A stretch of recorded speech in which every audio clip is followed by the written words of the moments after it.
Bonjour les Shakers, bienvenue dans la série de vidéos Je débute sur Notion. Mon objectif à la fin de cette série est de construire un planificateur de voyage qui me permette de préparer mon voyage, créer un agenda de la journée de tout ce qu'il y a à faire, suivre mon budget et prendre des notes sur mes expériences.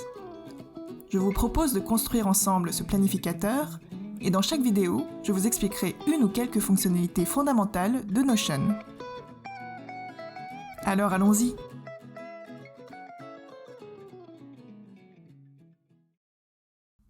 Dans la précédente vidéo, nous avions vu comment créer et modifier des pages dans Notion. Dans cette vidéo, je vous propose une introduction sur comment créer et manipuler les tableurs et les bases de données dans Notion. D'abord le tableur, qu'on appelle Table dans Notion, ça ressemble à un tableau Excel ou Google Sheets. Pour le créer, vous cliquez sur l'endroit dans la page où vous voulez le créer, puis utilisez le raccourci clavier /table et Entrée ou cliquez sur l'option dans la liste. Cela nous crée automatiquement un tableau avec 2 colonnes et 3 lignes. On peut agrandir le tableau à l'aide du bouton plus en faisant un drag and drop pour créer plus de colonnes à droite et pour créer plus de lignes en bas du tableau. Comme dans un éditeur classique, vous pourrez insérer une donnée texte ou chiffre. Pour l'instant, il n'est pas possible d'insérer des formules comme dans Excel. Vous pouvez bien sûr mettre en forme le texte, insérer des émoticônes en faisant un copier-coller dans la cellule, changer la couleur et commenter sur le contenu du tableur.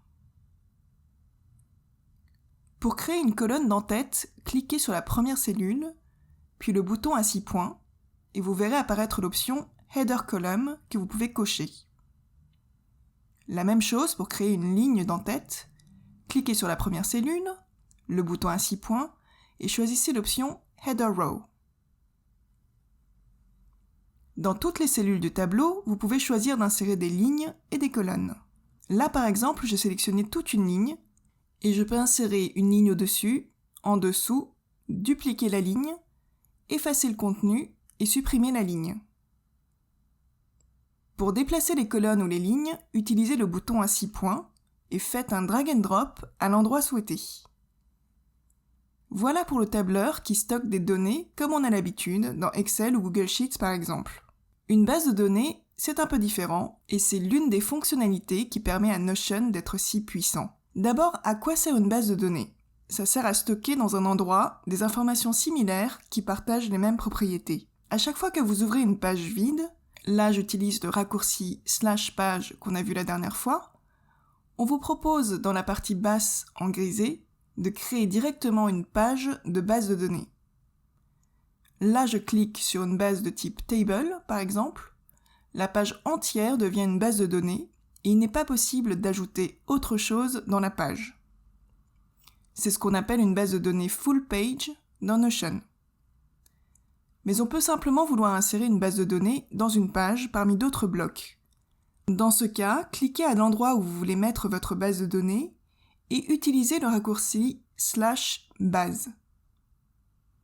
Là, on vous propose les mêmes types de bases que pour une page pleine, mais il faut veiller à choisir une option qui se termine par inline.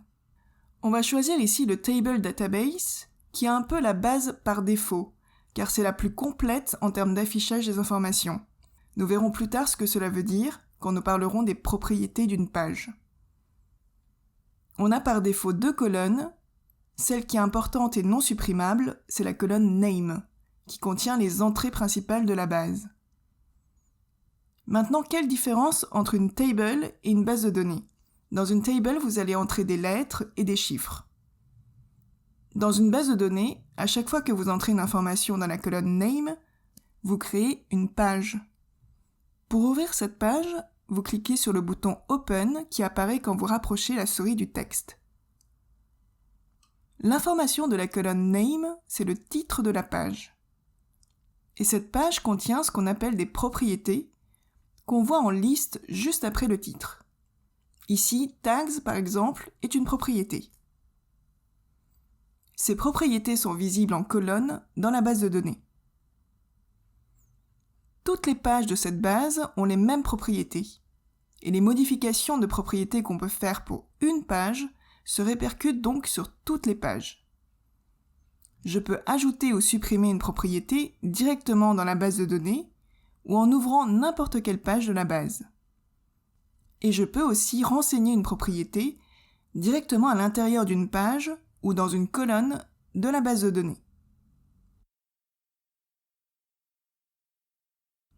Nous détaillerons dans une autre vidéo les différentes propriétés qu'on peut utiliser dans une base.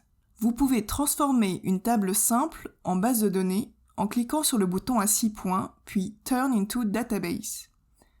Là, vous voyez que toutes les colonnes sont devenues des propriétés, avec un numéro quand il n'y avait rien de renseigné. Et la première colonne est devenue la colonne Name, avec les pages associées. On peut à l'inverse transformer une base en table en faisant la même manip, bouton à 6 points, puis Turn into Simple Table. Vous voyez ici que les mises en forme de texte qu'on avait appliquées au départ dans la table sont conservées. On supprime tout ce qu'on vient de faire et on va s'intéresser au carnet de voyage de notre planificateur. Le carnet contient toutes les notes de mon voyage qui vont partager les mêmes propriétés. On va donc créer une base de notes dans notre carnet de voyage. Par défaut, des pages sont créées et je les supprime. On peut ajouter une nouvelle page dans la base en cliquant sur le plus New en bas ou sur le bouton bleu New. Je crée une page titrée Note 1, je l'ouvre et je vais créer une nouvelle propriété qu'il m'intéresse d'avoir pour toutes mes notes et c'est la date et l'heure de création de la note. On clique sur la propriété et dans Property Type, on choisit Created Time. Je n'ai pas besoin de l'information tags, donc je supprime cette propriété en cliquant sur le bouton à 6 points, puis Delete Property et Delete. Pour changer le nom d'une propriété, on clique dessus et on entre le nom de la propriété dans la case tout en haut. On fait la même chose pour créer une note 2 et une note 3. Comme dans toute page, on peut ajouter une icône et une image de fond. Et d'ailleurs, Carnet de voyage est aussi une page dans Notion, donc on va ajouter une image de fond en cliquant sur Add Cover. Voilà pour notre petite introduction à la base de données et au tableur dans Notion.